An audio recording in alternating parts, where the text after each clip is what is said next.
What's the motherfucking deal, man? Welcome to Sauce Sports. If you're not familiar with Sauce Sports, this is the freshest flavor in H-Town sports talk, the best sports talk show in Houston, in my opinion. I'm your host at Honcho.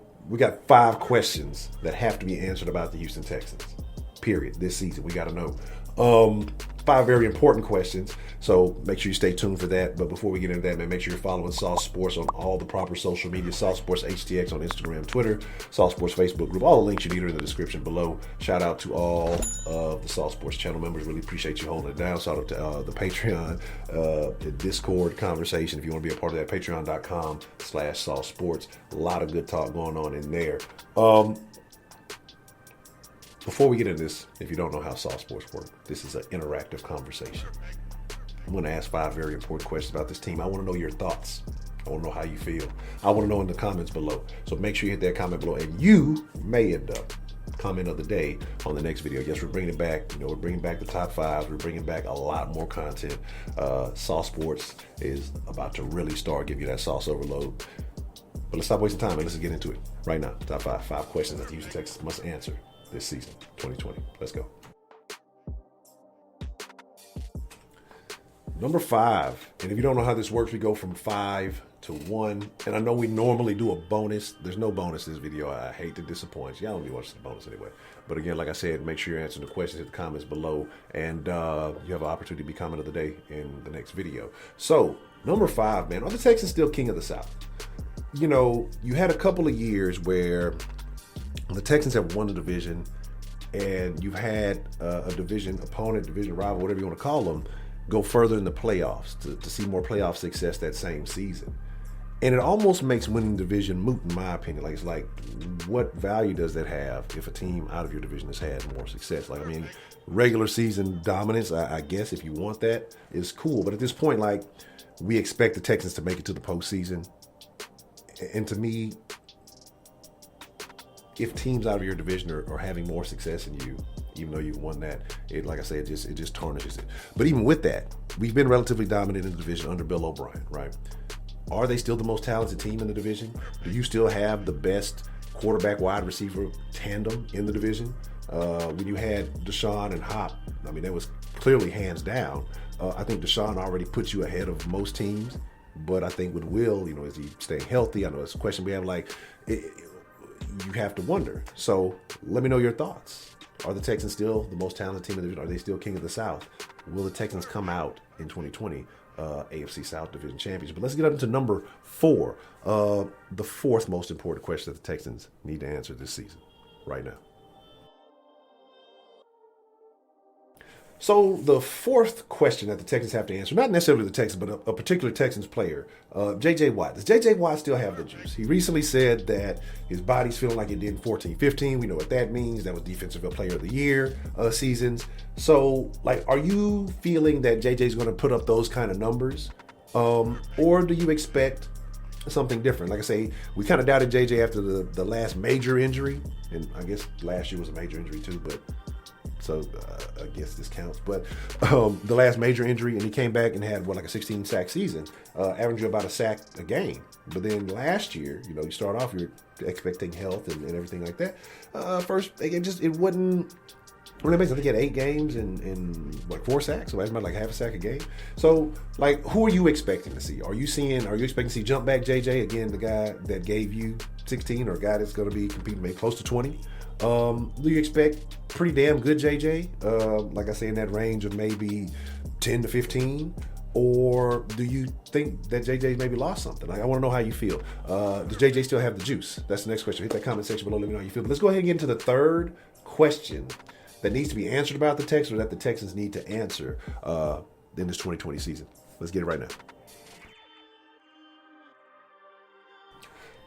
So, the 3rd question that has to be answered about the Texans is another question that's more about a specific player. We're talking about Will Fuller.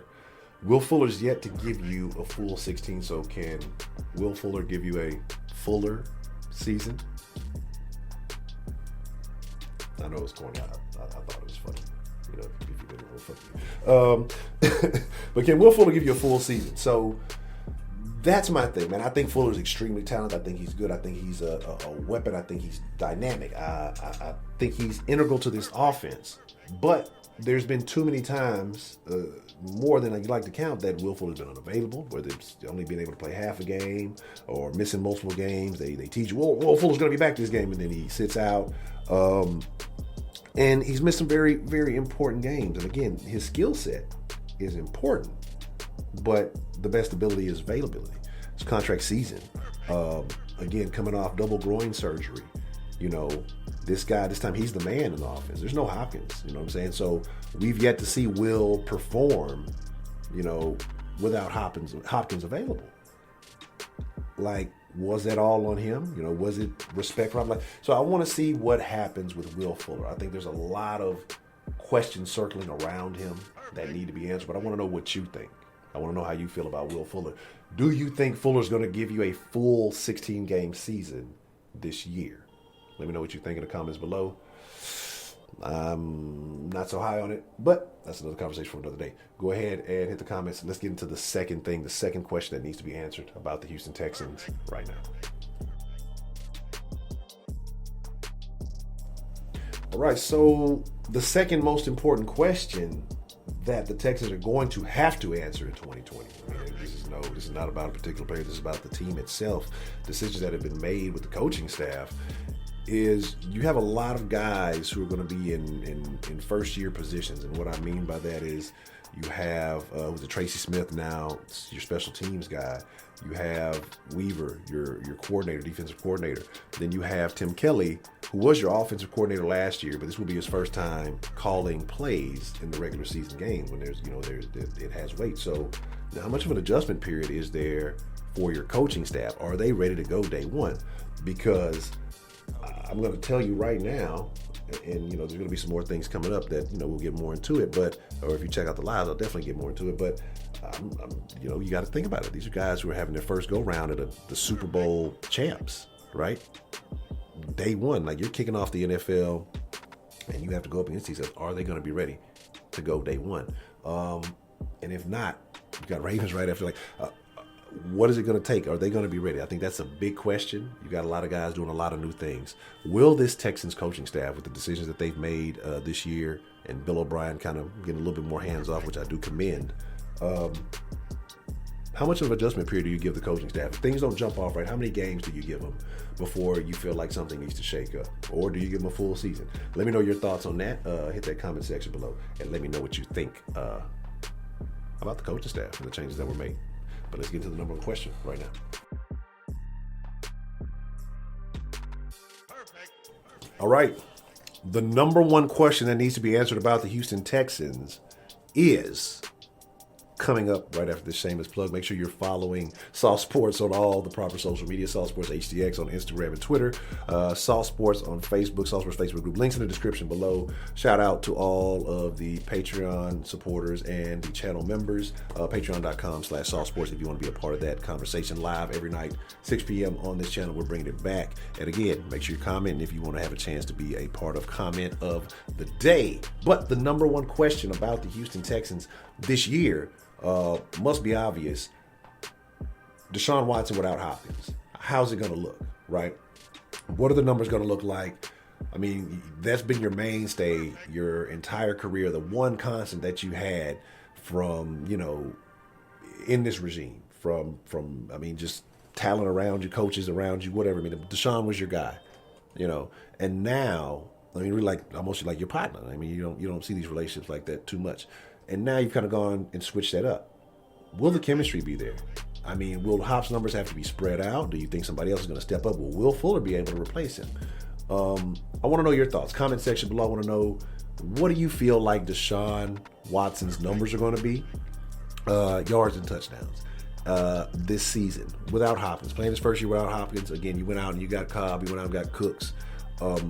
Again, like I said, I think they're good receivers. They're a good guy. This is not to shit on. It's just the comparison that you make with who you lose into who you gain. And you got Johnson. You got a couple other weapons. However you feel about those. And we'll get more into that in a video coming up soon. But what do you feel like Deshaun Watson's numbers are going to be? this 2020 season? Drop that in the comment section below. But hey, man, look, Jack, I appreciate you watching the video if you got to this point. And again, if you haven't, hit that like button, hit that subscribe button, plug somebody into the sauce. We chunk of reduce. Y'all be cool like y'all be cool. But most of all, y'all the freshest motherfucking ingredients in the world. I appreciate y'all for tuning in. Y'all stay saucy. I'm out. Peace. Peace. Two fingers. Peace. Yeah, peace. Perfect.